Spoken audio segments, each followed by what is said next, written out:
So hello, good evening. Yes, should we start? So anything important on the first page? Public opinion. Yes? US trade deal. Trade deal has taken place, or just they are talking about trade deal? So let them talk. Let the trade deal take place. Not audible?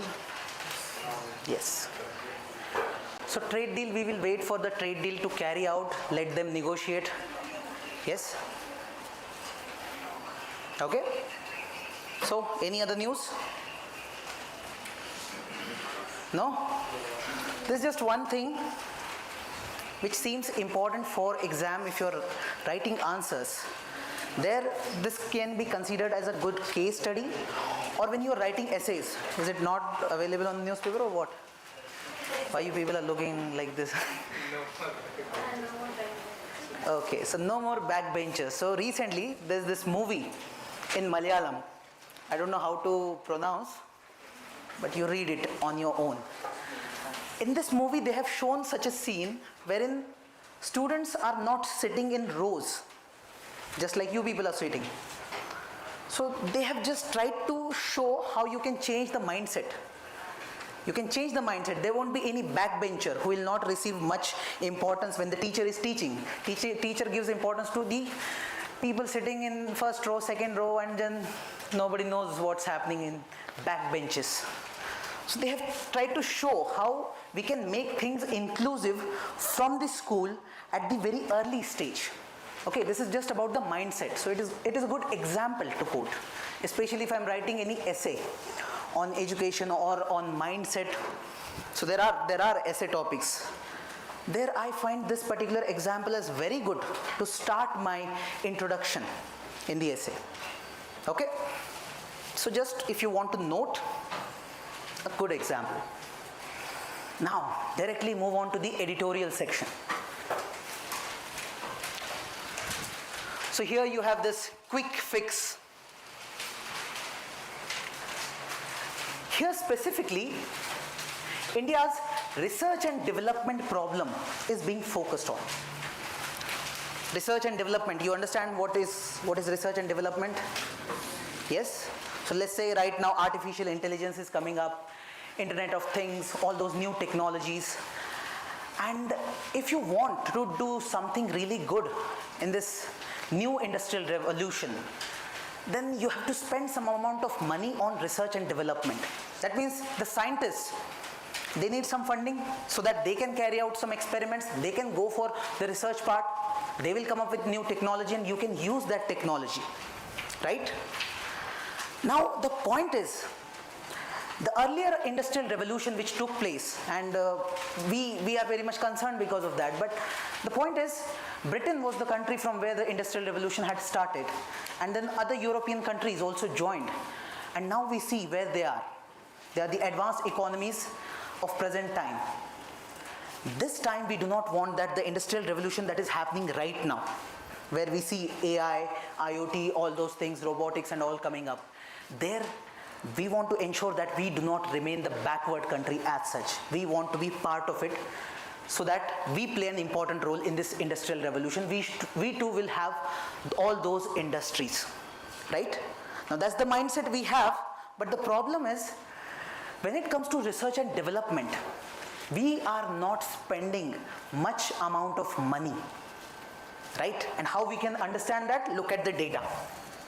So for example, we are spending 0.6 to 0.7% of our GDP only 0.6% of our GDP on research and development. And now compare this data with other countries. So you see this entire graph, out of that India is over here.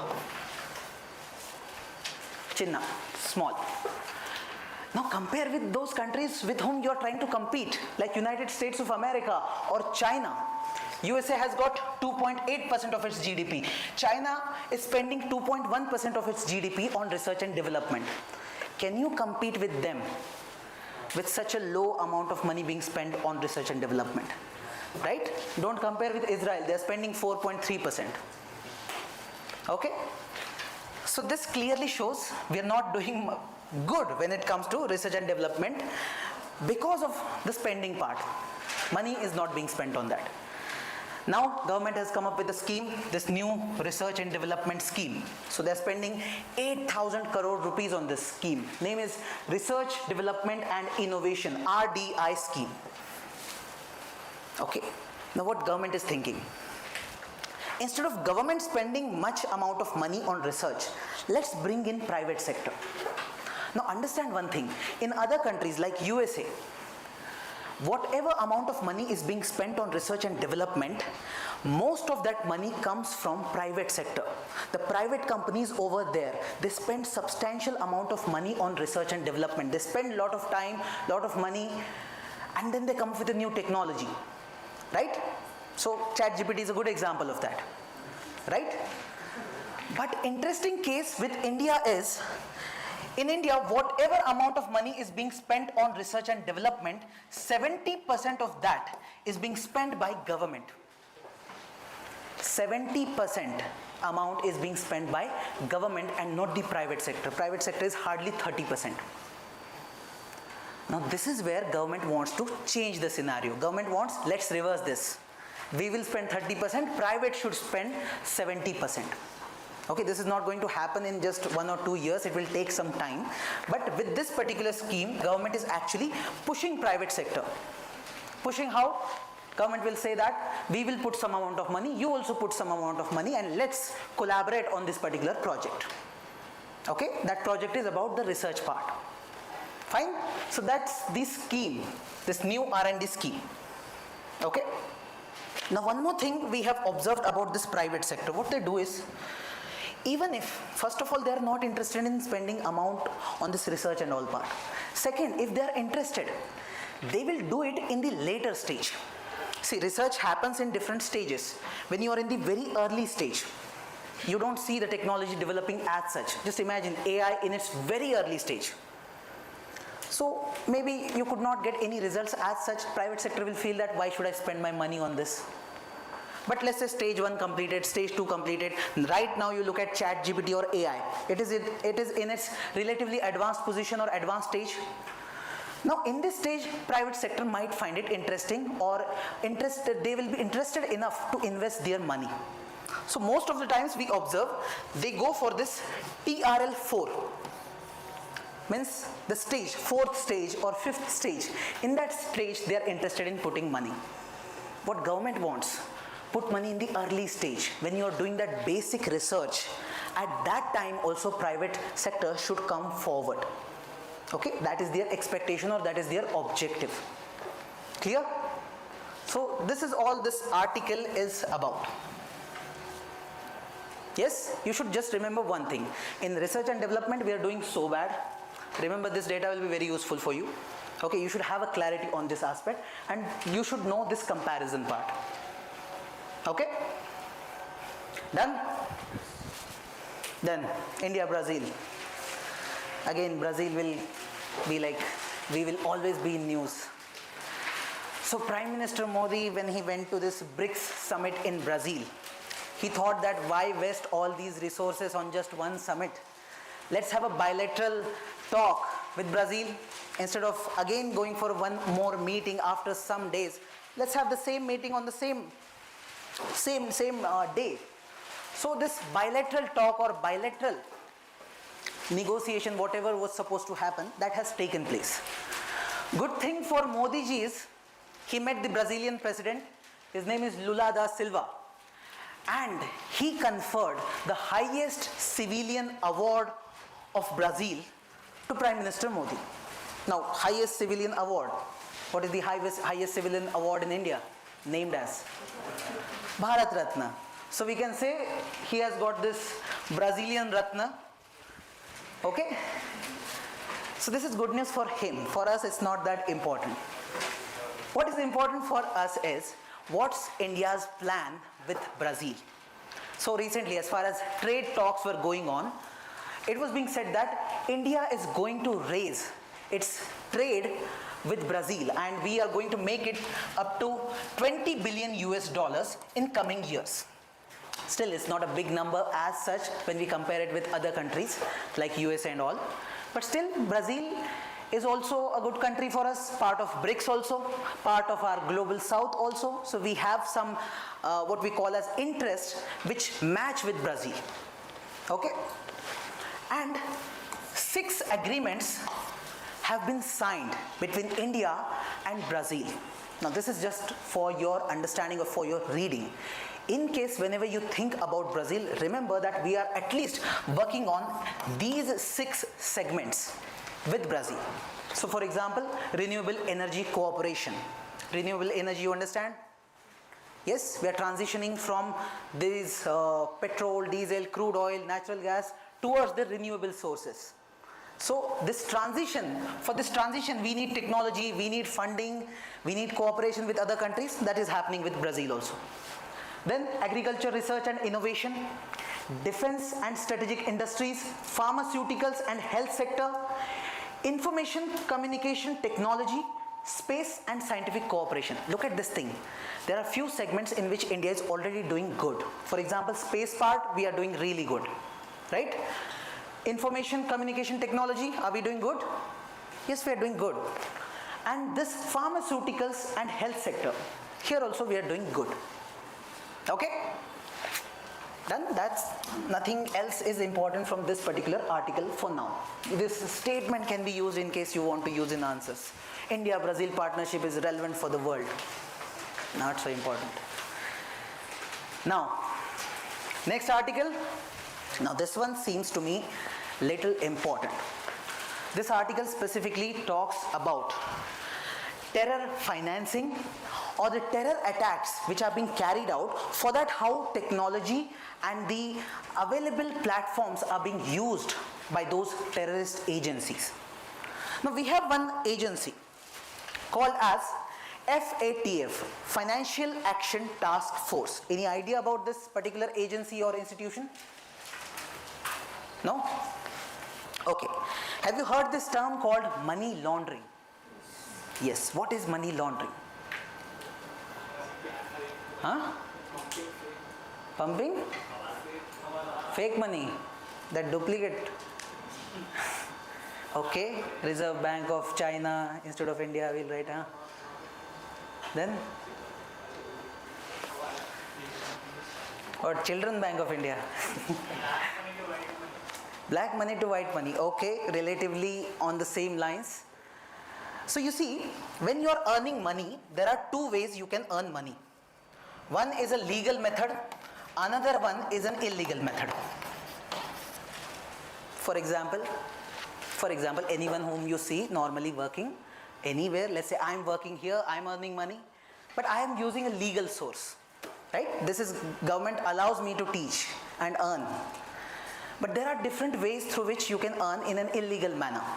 So for example, you are selling drugs, right, which is called drug trafficking, or selling humans, which takes place, sex workers, prostitutes, or any other such incidents wherein you are doing some kind of organized crime.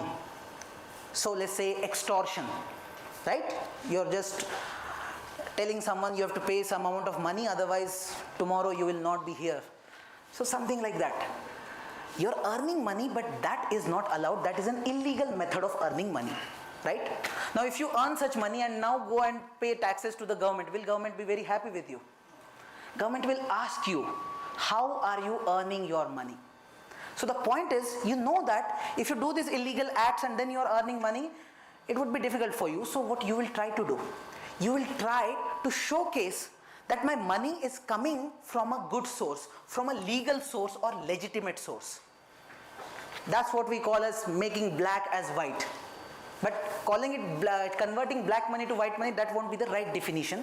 Rather, showing the origin of your money, showing the source of your money as legitimate.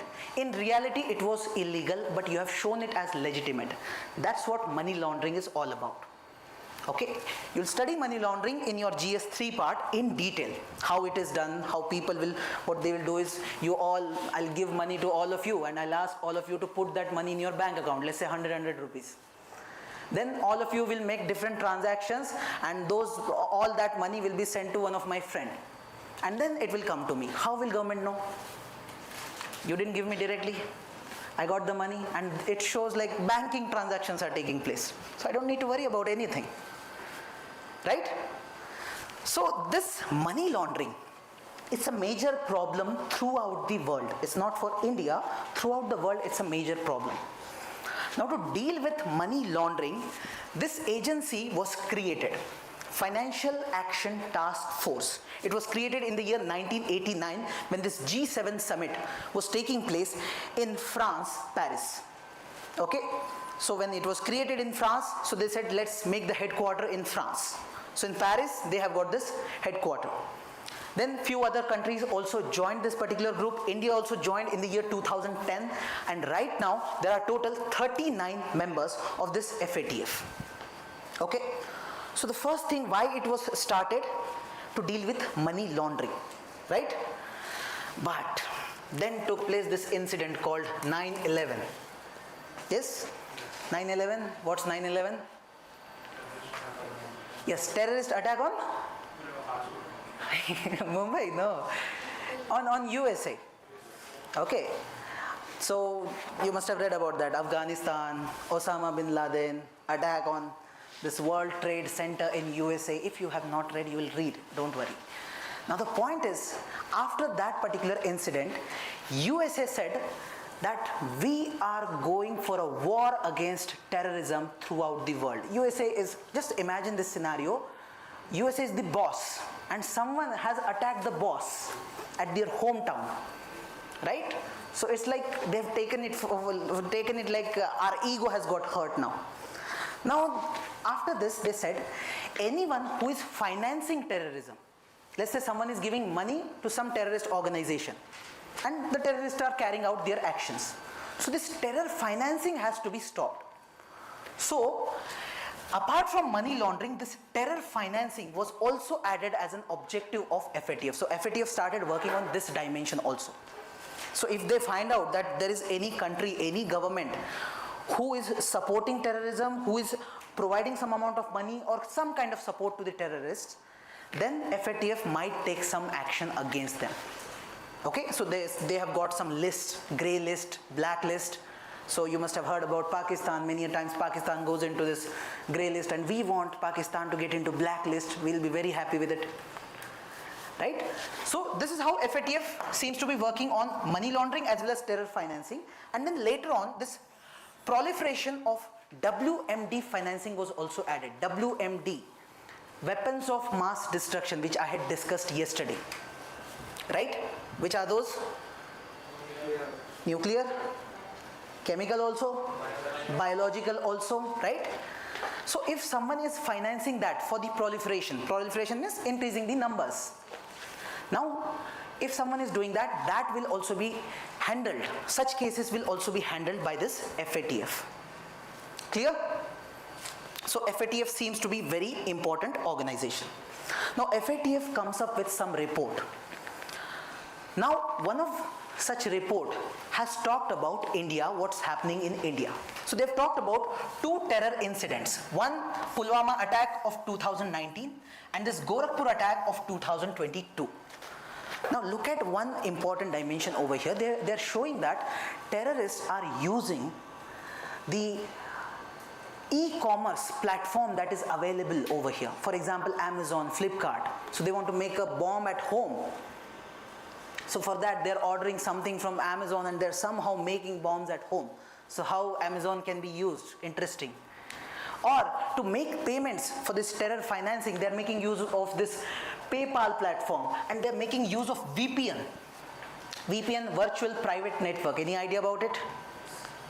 So simply, if government has banned any website, if you want to access, just start the VPN and you'll access it.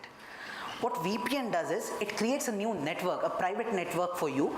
So government or this internet service provider will not know your IP address. So your identity will not be revealed. For them, you're not sitting in India, you're sitting in Indonesia or some other country. That will keep on changing. So they're using VPN also. So it's just for us to understand how terrorists are operating. Okay? Again, terrorism is an important topic, part of your GS 3. Okay? Decent? Good. Now, next one. Is this important? Even if it is mentioned here, do you think it is important? Yes, country-wide survey reveals deficits in student learning. Is student learning that relevant for exam? Yes, it is. We'll look at the syllabus again. Look at GS2, there is a topic called education. Education as a theme is very important. They ask questions again and again. In essay also, they keep on repeating theme on education. Okay, so you should have decent idea about the education, what are the problems in our education system, what all is going on, how you can solve. You should have that rough idea. Now, one thing that this particular thing is showing, for example, look at this. Performance Assessment Review and Analysis of Knowledge for Holistic Development, PARAK RS. Now, this is something which is giving us some kind of a survey or some analysis about students, what students are doing, how good they are in maths, how good they are in other subjects. So NCERT has conducted this one, and what they have found out, there are some problems with some students. So they checked grade 3, grade 6, grade 9 students, and they have found out that in India, 54% of class 9 standard students, if they are given some kind of text, they don't understand the meaning of that text or that core theme of that text. They are in the class 9th. Even the same thing is about this civic knowledge or your constitution and part. So you look at NCERT or even state board syllabus. By class 8, 9, 10th, students are expected to learn about constitutional values, constitution, basic idea of constitution. They are saying only 30% understand. Rest 70% don't know. Okay, so when such things are being shown, this shows us the reality of our education system. So you can utilize, because NCERT, authentic source for us, when you are claiming that this is happening in India, they will ask, who said? So tell them, your government agencies are, NCERT is saying, then they will not have any argument, right? So you can utilize such data, not every data, but at least 1 or 2 data you can certainly mention. Okay? Next, this one is a good article. What will be effect of rising military spending? This can be a direct question in mains. Okay, similar direct question. Increasing arms race, increasing military spending. What will be the consequences? Direct 10 marker mains question. Yes? So look at this. Throughout the world, we are observing one phenomena that is taking place, that military spending is increasing.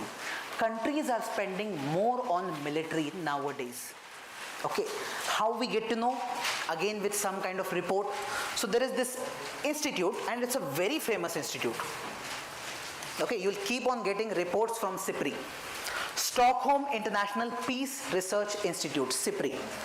They specialize in this particular segment. Which country is buying how many weapons from which country, who is the highest importer of weapons in the world, who is the best exporter in the world, how much countries are spending on their military or defense part. All this is being tracked by SIPRI for the entire world. Okay, and here look at their data. 2024 global military spending reached 2,700 billion US dollars. Now, when you go into the depths of all those reports, you will find out that United States is spending hell lot on defense. China is also spending. India is also spending substantial amount of money. Rather, India is one of the top importers of weapons in the entire world. Just after this Russia-Ukraine war, Ukraine got into the top list, but we have been consistently in that top list of importers. Is it a good sign or a bad sign? Bad sign. So you should tell Modi ji, don't do this, sir. Why you are spending so much money? Huh? We should manufacture. Even if you start manufacturing, can you make Rafale? Right now, in next 2 years, can you make? You don't have that technology. By the time you develop that technology, till that time they will go at a different stage. You heard we studied that Golden Dome yesterday. Right? It's better to buy sometimes. Now say, let's say tomorrow China is attacking. Are you going to make all those weapons here? Or you will simply buy? So is it a good thing or a bad thing? But we can collapse that with Russia we are doing BrahMos. Yes, but not everyone accepts that proposal. Like America doesn't like that technology transfer and all. France and Israel also, so we could try that. It's good. Still we are buying. We are doing all those things. You're right that we are going for some collaboration wherein joint projects we will come up with, we will manufacture, but still we are buying many things from other countries, especially France, especially USA and especially Israel. We are consistently buying. Russia anyway we buy. Not a problem with that.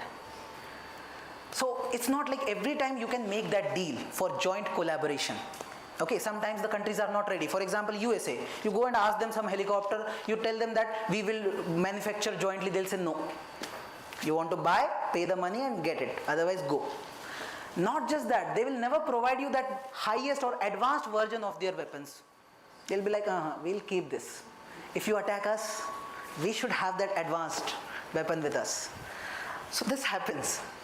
Now the point is it good or bad? Don't look at it as good or bad as such. Look at the reality. Harsh reality is, we are situated in a region which might see any kind of conflict at any point of time, because we don't have a really good neighborhood as such.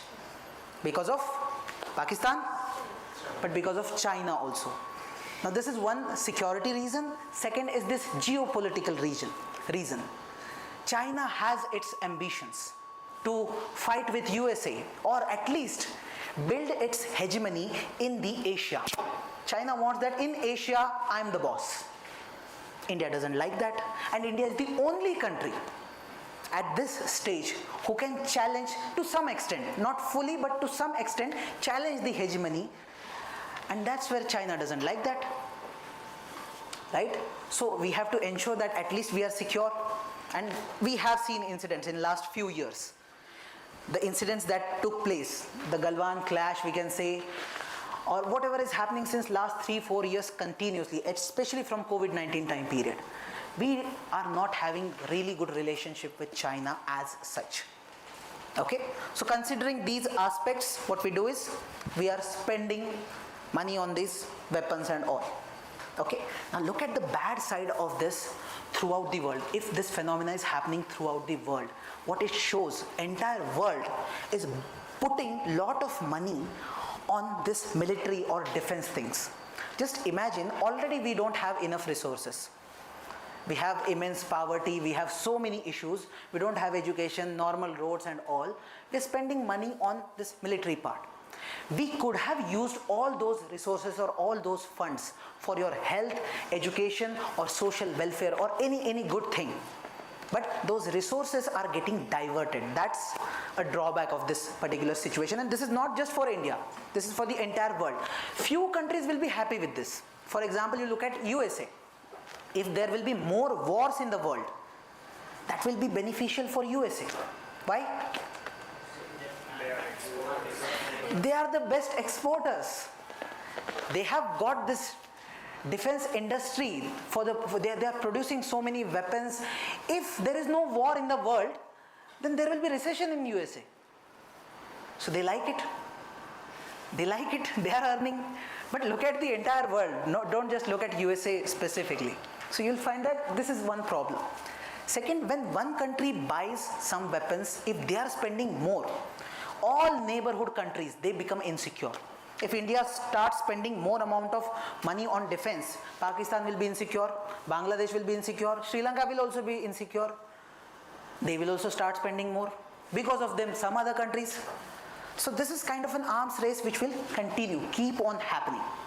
Now if people are spending more on weapons, they are buying more weapons, they are selling more weapons, that shows that we are going to see some kind of conflict in near future for sure.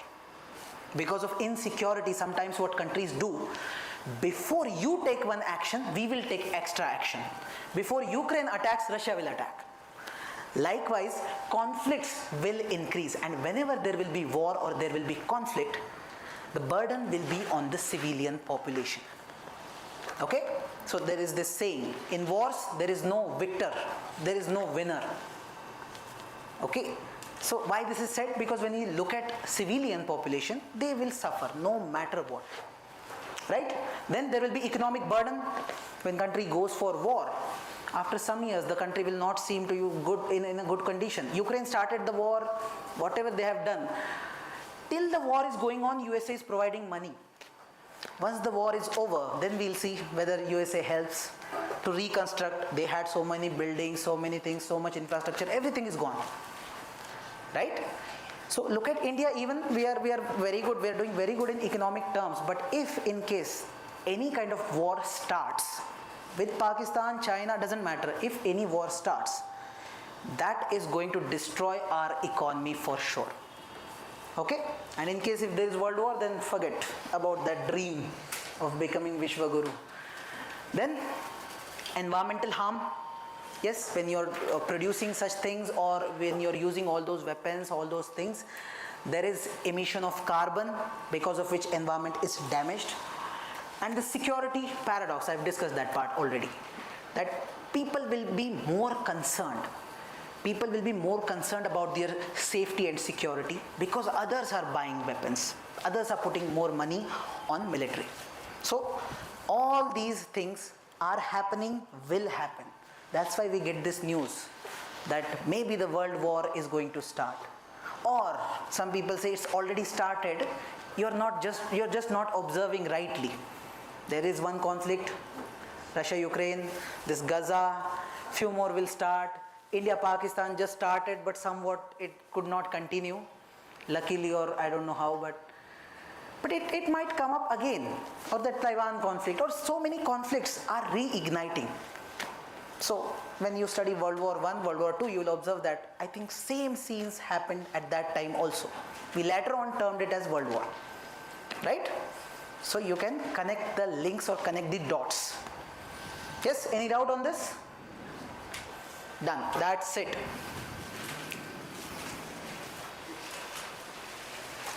Please ask if you have any doubts, or else we are done.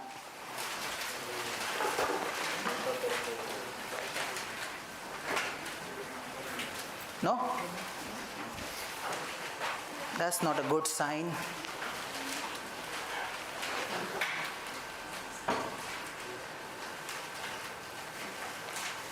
Okay, we'll wait for one more minute if you have any doubts, otherwise we will wrap up the session. No doubts, madam. Not a good thing. You should have doubts.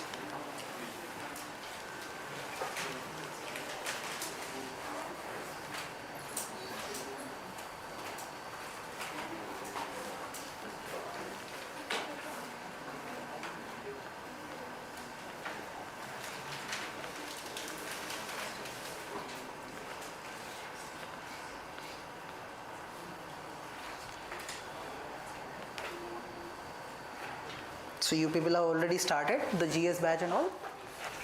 Which subject you people are studying right now? Polity. Which chapter? Don't know, sir. Huh? Panchayati Raj, okay. Oh, you have studied all the rest of the topics? No, sir. Directly you jump to Panchayati Raj. Okay. Okay. Very good. Fine then. Thank you so much. We'll meet again.